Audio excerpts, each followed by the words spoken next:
Welcome back to the podcast. We are talking about the difference between accountants, bookkeepers, and money management skills today because this has been a topic that has come up in our DMs and with conversations we've been having with you.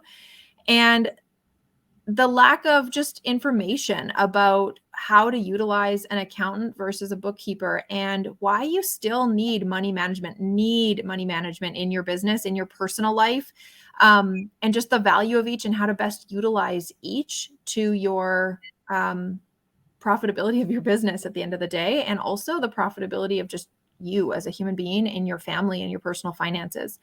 A lot of small businesses in the US, there's a statistic about that. They say that more than 40% consider themselves financially illiterate. So small business owners say, we feel like we are financially illiterate 40% of the time. Yet 81% of small business owners are handling their own business finances. And so that's a really kind of scary and contradictory statistic, knowing that so many people are clearly winging it when it comes to their money and their money management. And so we want to have a conversation around that today. And hopefully you'll leave today with some really key ingredients to your financial story that can help you really win with your money. So Becca has a really cool story that I want her to tell you. She almost shied away from telling it. And I said to her, oh my gosh, you need to tell more people this story because it is so telling of just how many people need money management in their lives. So I want you to tell the story, Becca, about buying a car a couple of years ago. Well, this came up this week because we had to buy a new car this week. Unplanned, unexpected, not what we thought we would be doing this week. And it made me think about several years ago when we bought our other car.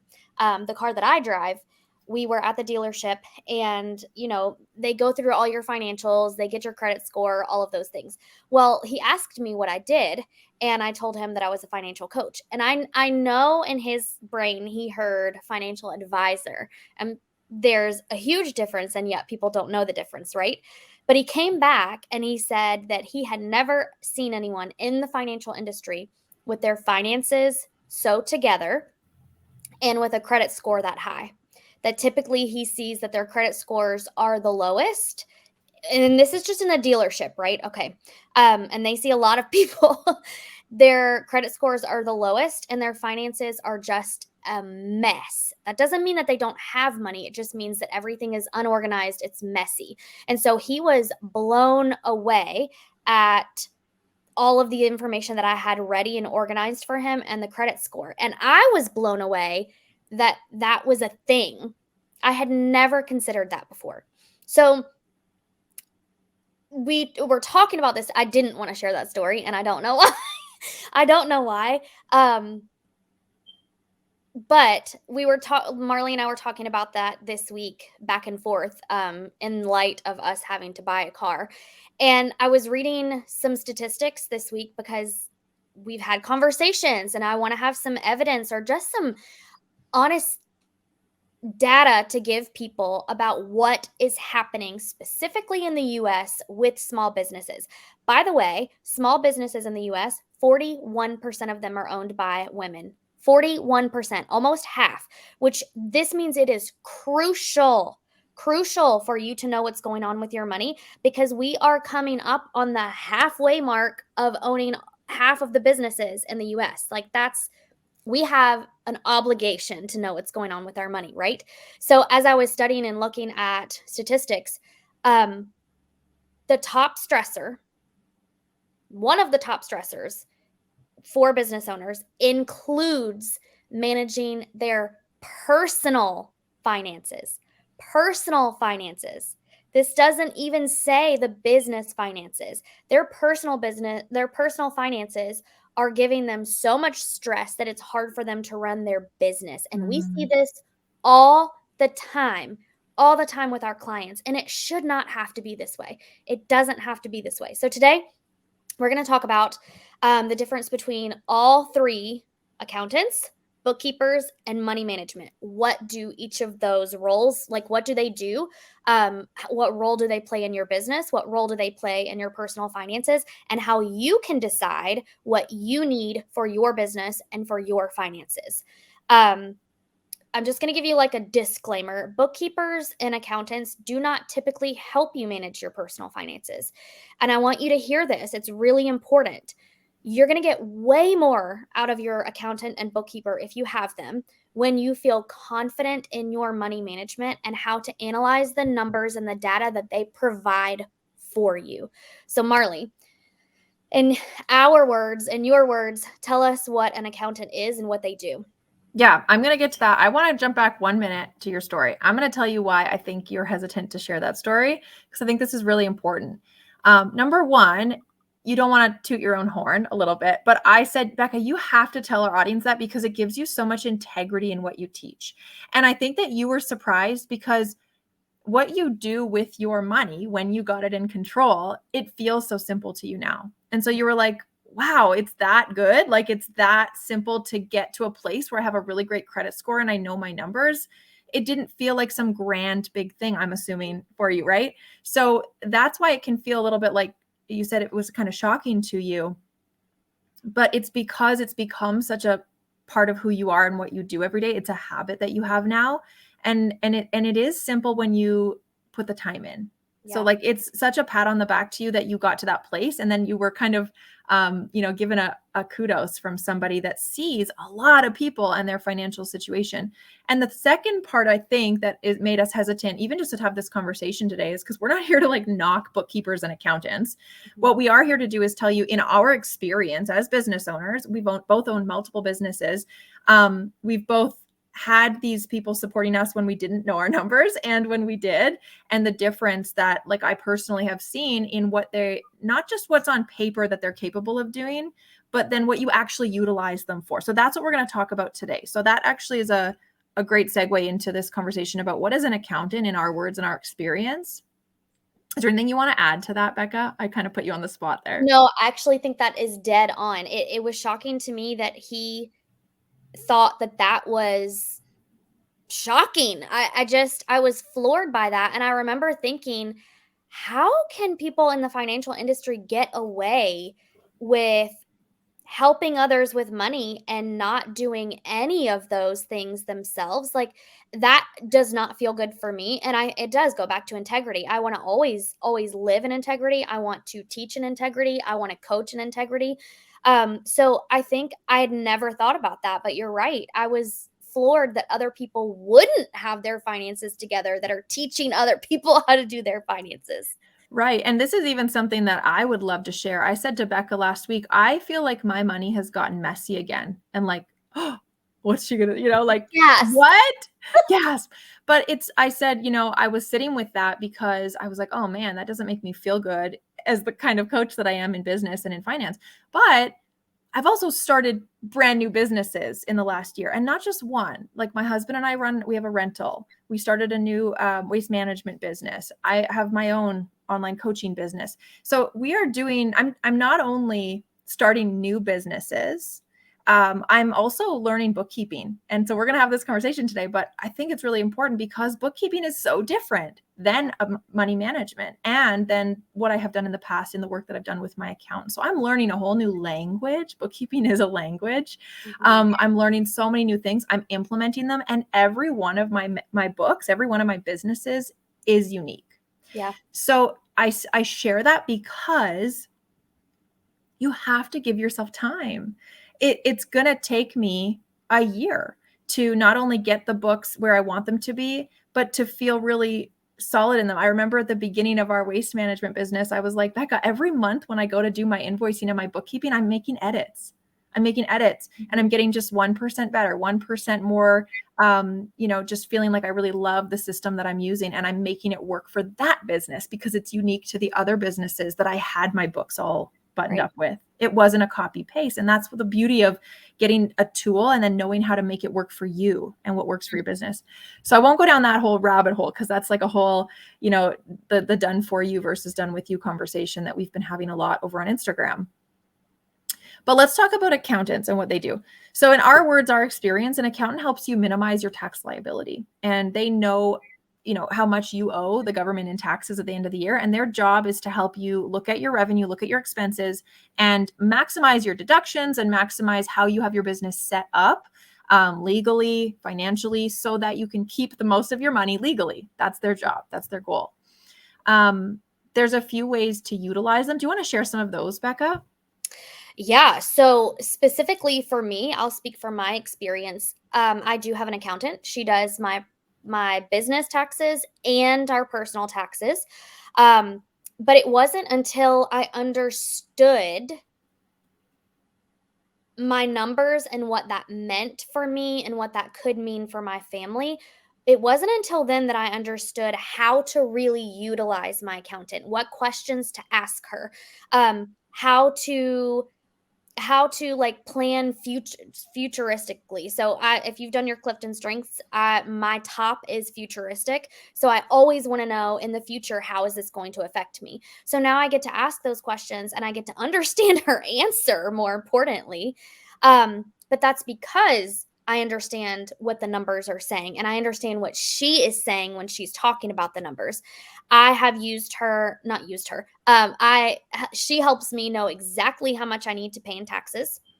She tells me exactly what can and cannot be written off on my taxes. There was something last year about gifts for clients that I asked her, and we decided that's a no-go. I'm not going to do that. She helps me classify transactions. QuickBooks last year did some update, and my books were a mess. They were a mess. And it wasn't because I wasn't doing what I was supposed to do. It was because they did some update and everything was off.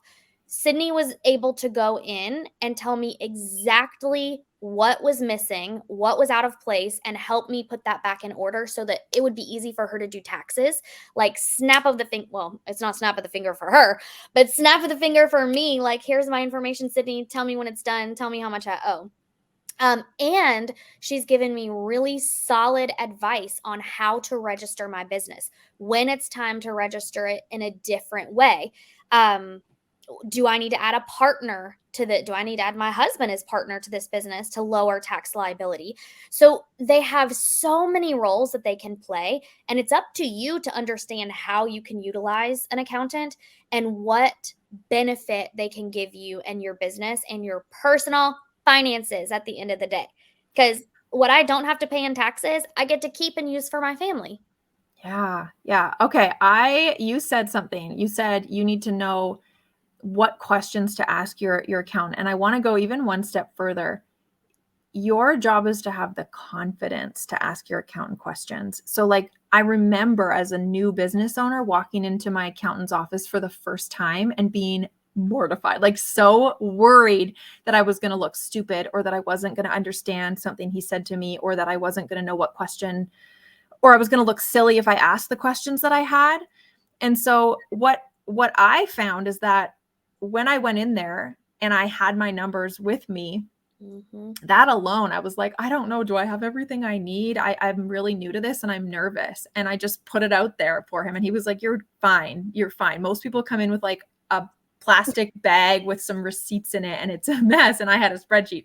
So like, that alone made me feel like, oh, okay, I've got this. And then over years, it took time for me to learn what questions to ask. This is way before Mind Her Business, keep in mind.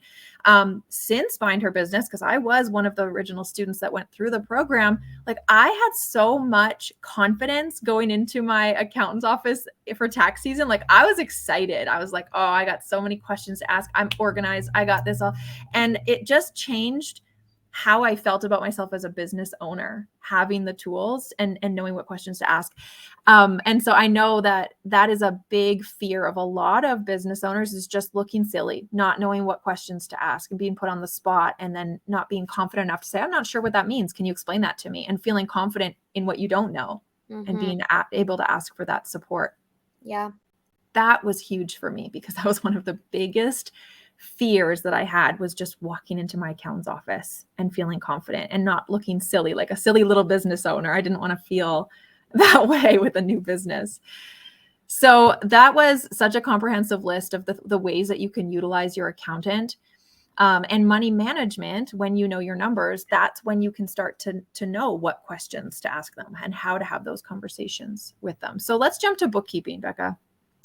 Okay, bookkeeping is used interchangeably with accountant a lot, and there are some similarities for sure. An accountant can do lots of things that a bookkeeper can do. A bookkeeper cannot do a lot of things that an accountant can do. So, an accountant, we forgot to mention, knows tax law. They know tax law. So, they know how to, um, work the maze of tax law to get you the best benefit. Legally. Legally. It's a game. It's a bit of a game you have to play. Yeah. A legal game that you get to play. Bookkeeper, in our experience, in our words, we would tell you that a bookkeeper does data entry so that you have the numbers to look at. So this is something like a profit and loss. They give you expense tracking. They prep for your accountant to be able to do their job. They can categorize expenses. A lot of them use QuickBooks because it's very widely known and understood. But utilizing a bookkeeper is a little different than utilizing an accountant for your business and for your money. So there are two scenarios here. And this honestly goes for accountants too. They do it for you. The tracking. The tracking of the expenses, your revenue, your expenses, how much profit you have, how much you are going to decide that you want to save for taxes, because they can't tell you how much to save for taxes, right? They do it for you, and you don't know what any of it means, but you take it over to your accountant and say, is this all you need? Right? And you're like the liaison for the paper that goes between the bookkeeper and the accountant at that point. You're the messenger. Yeah. And I want to say, because in the past I've thought about hiring, like years ago, I thought about hiring bookkeepers. And if you hire a bookkeeper and you don't know money management at all, or you don't have systems, they're going to use their systems.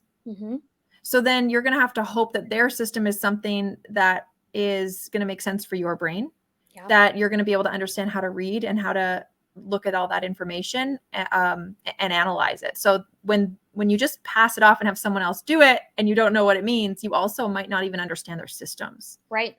Yeah. And so you might not know how to use that system to analyze, to make decisions for your business. That's exactly right.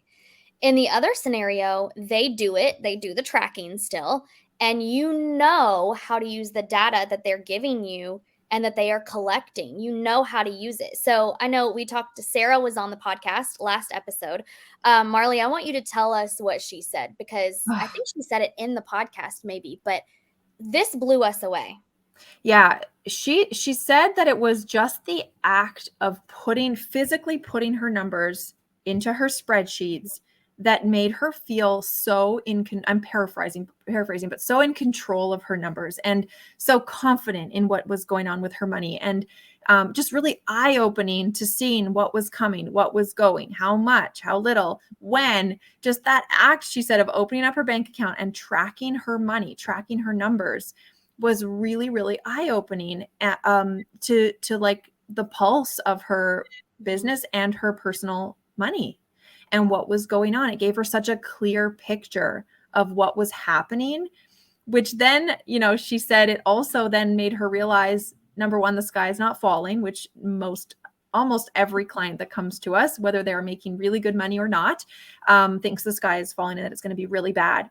And 9.99999 times out of 10, which we always say, they go, oh my gosh, it's not even close to bad. It's just that they didn't know, and they allowed their emotions to drive the story in their mind about what their money looked like. Yeah. And Sarah was a perfect example of that, and everything that she shared. If you have not listened to our last episode, please go and listen to her story. It is so good and so relatable. And yeah, that act is so empowering. That act is so empowering. And here's the thing about it. You don't have to do it yourself forever. No. I don't plan on doing it. I don't plan to be my own bookkeeper for 4 different businesses forever, but I'm really empowered right now learning it. It's hard. Right. It's hard right now. Doing multiple businesses. It's hard. I'm learning a lot. It's taking up a lot of my time.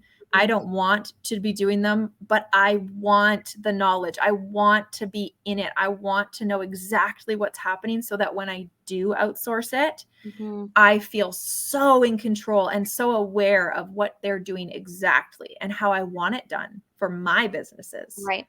Yeah.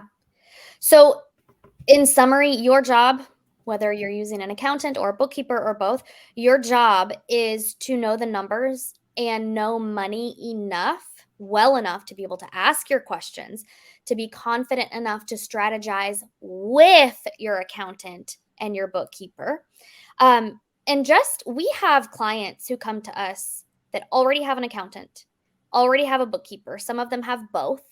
And they think that they don't need money management because they have these professionals. And at the same time, they're saying that their personal finances are a mess or confusing, or they don't even know what's going on in their personal finances. They avoid looking at their bank account at all because someone else has it covered, right? Air quotes. We're air quoting over here. Someone else has it covered. And that's like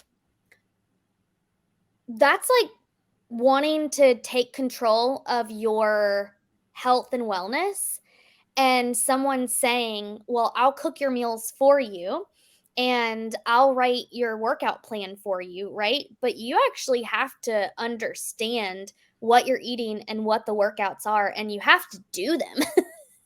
So you can't just say, someone else has it covered for me. I got it covered. I'm paying someone to do that for me. That's not how this works. So it can work like that in business, and it can really divide you from what's going on in your business, like a realistic view of what's going on in your business and your money, because you are relying on people who are not necessarily connected to your business, right? Or your vision for your business. And that's where you can get into trouble. That's where you can get into trouble. So Yeah. oh, We're both going. I just wanted to add to that let's say someone's listening, they're like, okay, but I don't want to learn bookkeeping. I want to hire that out. I do not have the time, the energy, even just the desire, because you don't have to. Like I want to. That's different. me. Right? Hi. Yeah, like this is a season of skill building for me. So I'm not telling you that you have to do that and that you have to go through a season of hard to learn some skill that you don't want to learn. What I'm saying and what we're both saying here is that if you do want to hire a bookkeeper, let's say, which you absolutely can do, you can hire somebody and let them use their own tools. For example, even like the tools we have work both as bookkeeping and as money management, which is beautiful. That's not something that's necessary. If you want to hire someone, you want them to use their systems, and you're like, I put all the trust in you. What we want to empower you to do, what we want you to leave this episode at the very least with is the knowledge and the empowerment to say, hey, I want to hire you to do this job. We're going to need to have regular meetings so that I understand what's going on with the money. I want you to walk me through it. I want to be able to look and analyze what's happening with my money and have really candid conversations about it. But also keeping in mind that not all bookkeepers want to be in the business. They're not business coaches. They're not going to necessarily all want to analyze your expenses to say, let's just use Zoom, for example. Does Zoom actually benefit your business? Is it having a return on investment? Is it giving you some of your time back? Like, they're not going to look at those necessarily and analyze. Maybe you will find a bookkeeper who also wants to be in the business strategy side of things, but some are going to be strictly interested in the data entry. So it's your job to know how to ask and analyze these nuances to hiring help on the back end so that you know where your strengths lie, where their strengths lie, and where there might be some gaps that some more knowledge on your end could fill, whereas where you can either learn the skill yourself or hire somebody to fill that gap in your business. So our third one is money management. We've done accounting, accountants, bookkeepers. Start us off with money management, Mar. Okay. Money management gives you confidence and knowledge that we have talked about, I think, already quite a bit in today's episode. When you do your money management yourself, or at least know how to do it, and know what you're talking about when it comes to your money, it will make you a stronger and more confident business owner, period. Yeah. We have a client that just recently was looking and reflecting on last year's numbers. Can you tell this story, Becca?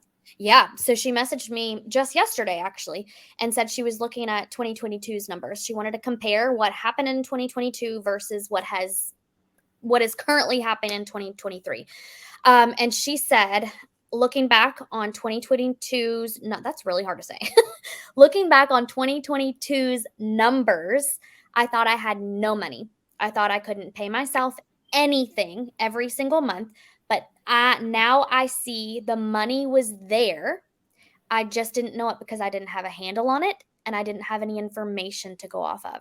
So she was in her brain every day going, oh my gosh, there's no money. Oh my gosh, there's no money. Oh my gosh, there's no money. It is very hard to run a business when that record is playing in your brain all day long. And this is a client whose business made over $120,000 last year. And she still felt like she had no money. She still felt like she couldn't pay herself anything. And P.S., she had an accountant and QuickBooks, which was bookkeeping for her. Yeah, I think that story alone, it's not unique. We see that all the time. And it's really telling on just how important it is to know your numbers and to be managing what's coming and going, because clearly there was a lot of money coming and going every month, and she just didn't exactly know what was the end result of that each month. So our goal in teaching money management in both business with business owners and in their personal finances, because you cannot be good in one and not in the other. If one is a mess, the other is going to be a mess. It's about habits. It's about skill sets. And our goal is that we want money to feel easy and like the simplest part of your week to manage that money. We want you to see more profit in your business so that you can feel more successful in your business and as a business owner. We want you to, when you feel successful, you will feel more confident to step into the CEO role that you need to be in your business. Mm-hmm. And why that matters, why it's so important for you to feel successful, to feel like a CEO, is so that you have enough money to pay yourself and the confidence to take money out of your business. Because we see a lot of business owners not paying themselves because they don't feel confident in how they're growing their business. We also want you to be working towards your personal financial goals for your family at the same time as growing your business. Mm-hmm. So just over 50% of small business owners pay themselves at all. I'm going to repeat that. Yeah. We're on the same page. Becca's like, just over 50% of small business owners are even paying themselves at all. So half of businesses are being run by a person, an individual who is not making money. The business has money coming in, going out. They have employees that they are paying, and they themselves are not taking a profit. And so when you rely... This leads down so many rabbit holes. Like when you are not paying yourself, you are not paying your family.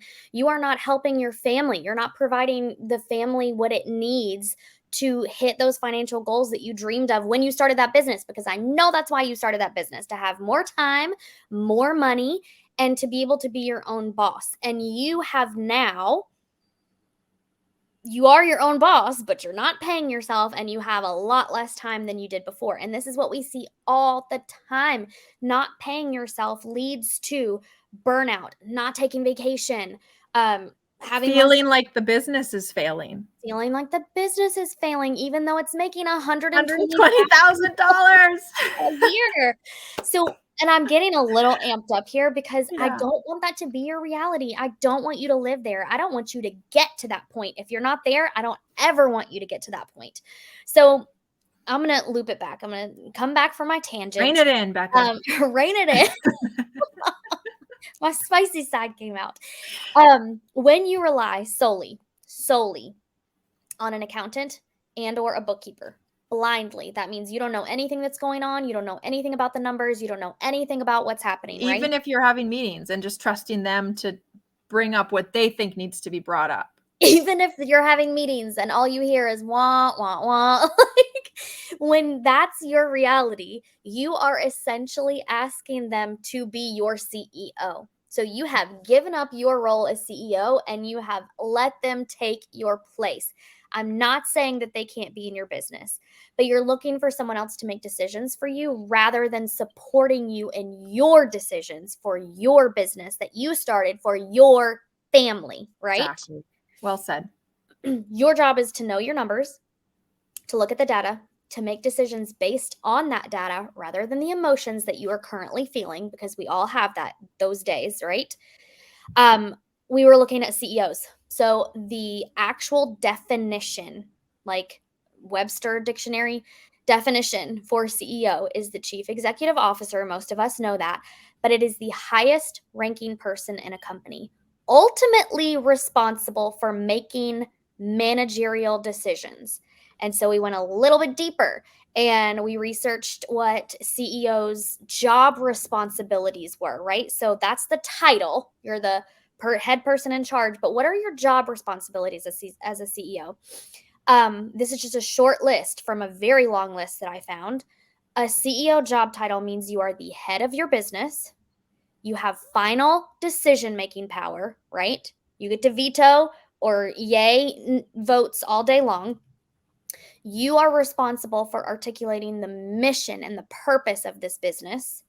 You determine the structure of the business or the model of the business. You set short and long-term goals for the business. You help skill build within the business.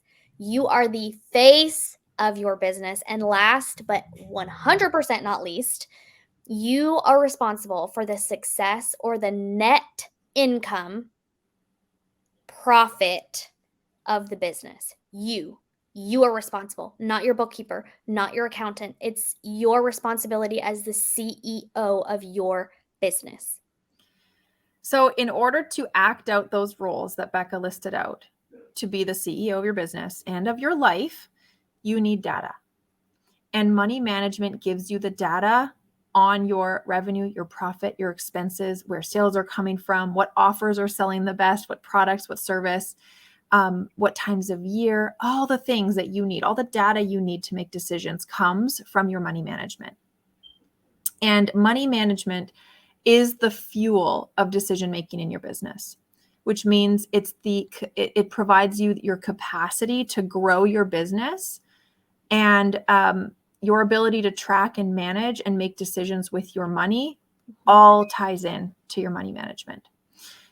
So if you're feeling like, whoa, I don't know that I even know where to start or what I'm doing, we just want to reassure you that just like Becca's car story at the very beginning, there are even people in the financial world who don't always know how to best manage their money and how to make decisions with it. Even in the coaching world, Becca and I say all the time, man, if I could coach somebody else on their thing, like I can coach you on your business. I can't coach myself on my own business. I can look at your numbers so objectively.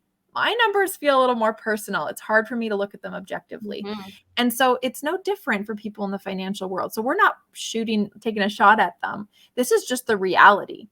And so even they are having a hard time. They're struggling with it. So why wouldn't you find it challenging? Why wouldn't you find it hard? That is so reassuring that anything is possible if you just decide that you're willing to take action, you're willing to learn and skill build. So you can do this too. This is possible for you to walk into a car dealership and have them go, wow, you have an incredible, oh gosh, what's the word?